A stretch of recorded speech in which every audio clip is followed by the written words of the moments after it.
જય વાઘેશ્વરીમાં મમ્મી કિચનમાં તમારું સ્વાગત છે। આજે આપણે ફુલાવર, બટેકા, વટાણા, કોબી અને તુવેરા બંનેનું ત્રણેયનું થઈને શાક આપણે બનાવવાના છીએ। તેના માટે આ વસ્તુ છે, આ ફુલાવર છે, આ કોબી છે, આ બટેકા છે, આ વટાણા છે, આ તુવેરા છે અને ટમેટા અને એક આદુનો કટકો। હવે આપણે બધું સુધારી નાખ્યું છે, બધું સરસ મજાનું। હવે આપણે બધું વઘારી નાખીએ। આપણે આ તેલ છે આગળ પડતું નાખવાનું, 5-6 પાવડા તેલ નાખવાનું।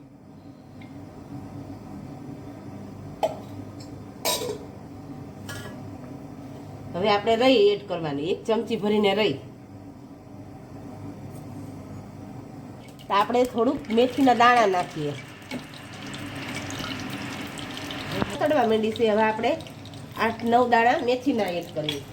મેથી નાખવાથી સ્વાદ સરસ આવે ફુલાવર, બટેકા, વટાણાનું શાકમાં। અડધી ચમચી મસાલો, અડધી ચમચી હિંગ,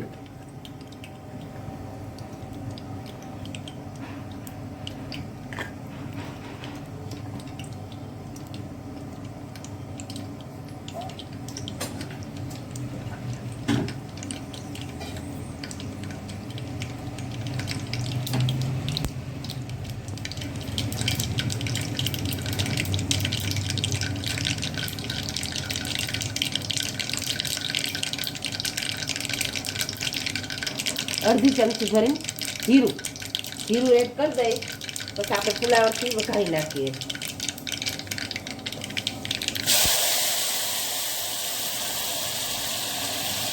હવે આપણે બધું હવે જ કરી નાખીએ, કુકર નીચે ઉતારી નાખીએ, ગેસ બંધ કરી નાખીએ।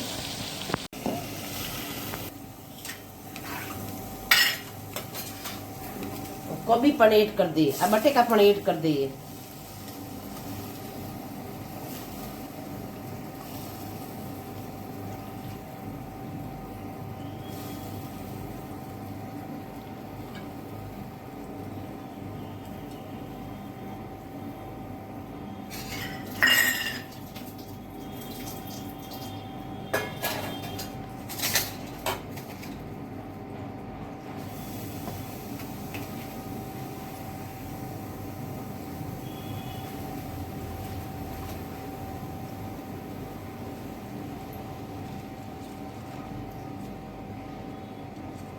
વટાણા પણ એડ કરી દઈએ।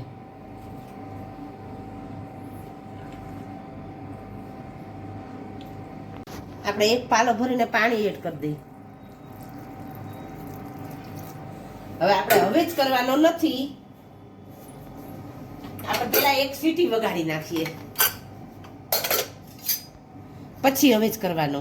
તો આ થોડુંક આપણું શાક છે એ બધું બેસી જાય।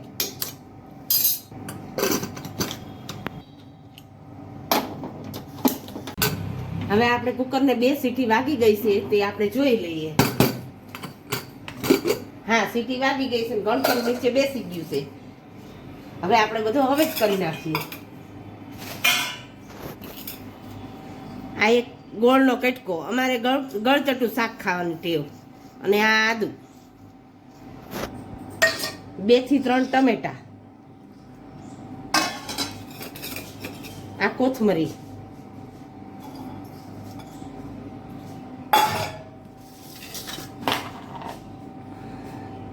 સ્વાદ અનુસાર મીઠું, 1 અડધી ચમચી હળદર, 2 ચમચી ભરીને મસાલો, 2 થી 2.5 ચમચી જેટલો, અને સ્વાદ અનુસાર મીઠું।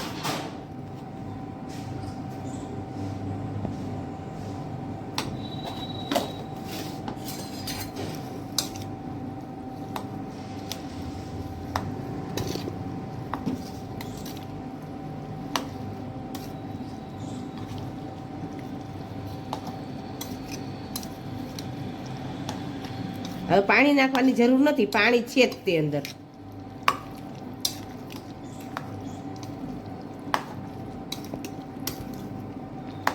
હવે પાછી આને આપણે 1 સીટી વગાડી નાખીએ।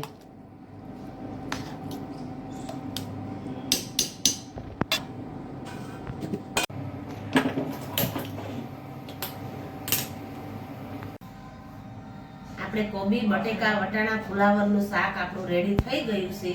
જો તમને અમારી રેસીપી પસંદ આવી હોય તો અમારી ચેનલને તમે સબસ્ક્રાઈબ કરજો।